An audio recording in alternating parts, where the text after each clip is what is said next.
Hello everyone, welcome to the Gen AI interview prep series and topic for the discussion today is tokenization. ठीक है, तो tokenization एक simple question से start करते हैं.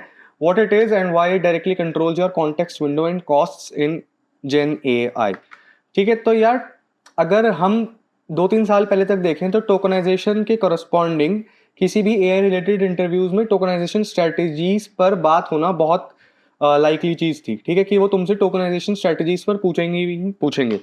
But in the Gen AI world you can say कि tokenization का significance context window के ऊपर क्या है, कैसे है, उन दोनों का रिलेशन क्या है, इस बात पर ध्यान ज्यादा दिया जाएगा, ना कि टोकनाइजेशन स्ट्रेटजीज पर. But you need to know the strategies also and tokenization's relation with the context window. ठीक है, what is tokenization? The process of breaking text into smaller units called tokens, words, subwords or characters. LLMs don't read raw text.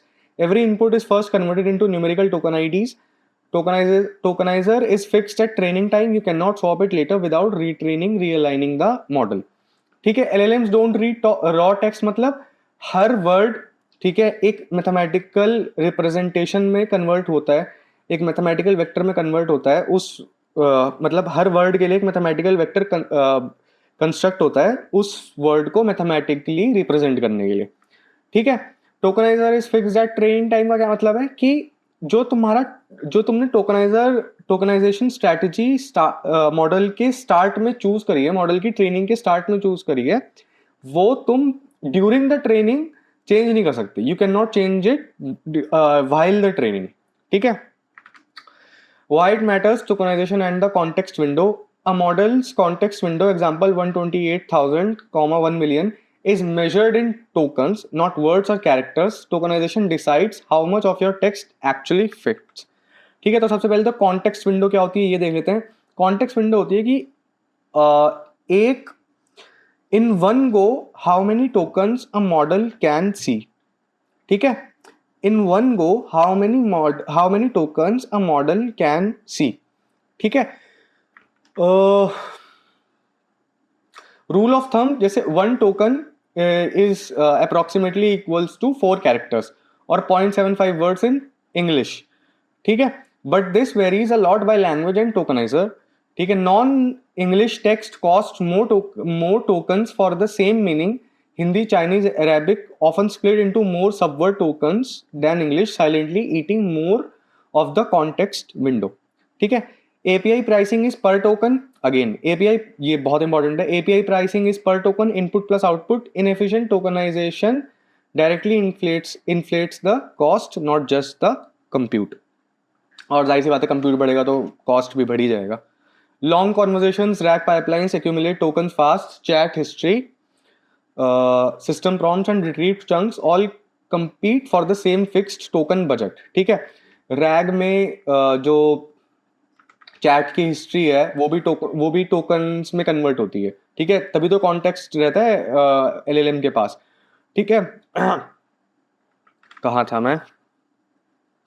System prompts जो होते हैं, system prompts जो हम अपने model को feed कराते हैं, ठीक है, बेटर आउटपुट के लिए, वो भी टोकन्स में कन्वर्ट होते हैं. और जो रिट्रीव्ड चंक्स होते हैं, जो रिट्रीवर लेकर आता है डेटाबेस से, स्पेसिफिकली इन रैग, ठीक है, रिट्रीवर तो रैग में होता है ना, वो भी टोकन्स में कन्वर्ट होते हैं. ठीक है, तो सारी चीजें मिलके एक huge amount of there are many number of tokens. तो इस चीज को ऑप्टिमाइज करना बहुत इंपॉर्टेंट हो जाता है, क्योंकि again the compute will rise and hence the cost will increase. ठीक है, special control tokens are added automatically and quietly consume part of the window. ठीक है, ये LLM अपनी तरफ से लगा देता है, chat template tokens for the better understanding.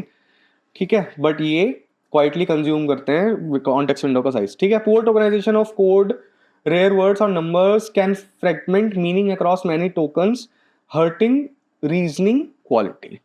ठीक है, how tokenizers actually split the text.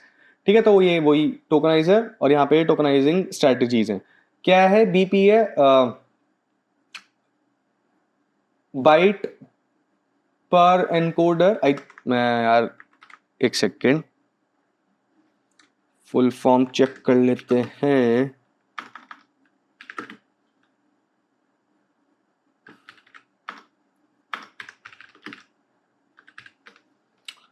मैं थोड़ा कंफ्यूज हो गया हूँ। हाँ, बाइट पेयर एनकोडिंग, ठीक है। BP stands for byte pair encoding, merges the most frequently occurring character pairs, ठीक है।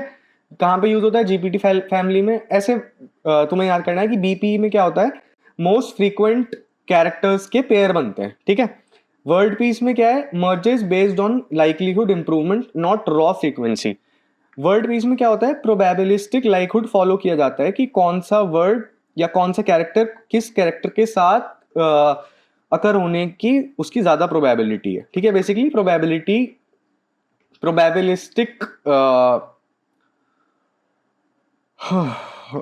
टोकनाइजेशन होता है यहाँ पे, ठीक है। सेंटेंस पीस क्या है, treats text as a raw character stream, no white space, pre built multilingual models, T5 Llama, ठीक है।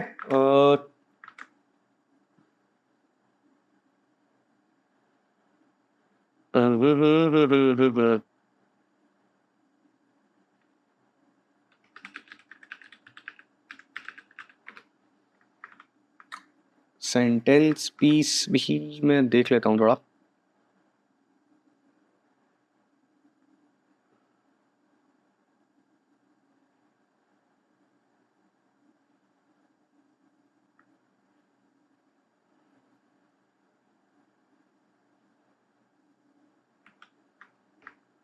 ठीक है, कोई इतना डीप में जाने की जरूरत नहीं है। सेंटेंस पीस भी वही है कि treats text as raw character streams, ठीक है, no white space, pre built. White space को भी एज अ कैरेक्टर ट्रीट करता है, इतना इनफ है, ठीक है। इंटरव्यू का question answer, why does the same prompt cost more tokens in Hindi than in English? अभी मैं हमने डिस्कस करा, because tokenizers are trained on corpora dominated by English to English words often map to a single token, while others while other languages get split into multiple subword tokens for the same meaning. If a model has a 128k context window, does that mean 128k words? अभी पढ़ा हमने। No, it means 128k tokens, since one token is roughly 0.75 words in English and fewer in other languages. The usable word count is actually smaller. And shrinks further with non-English or code content. ठीक है, so that was pretty much about tokenization and its significance on context window. Thank you everyone and stay tuned for more such videos.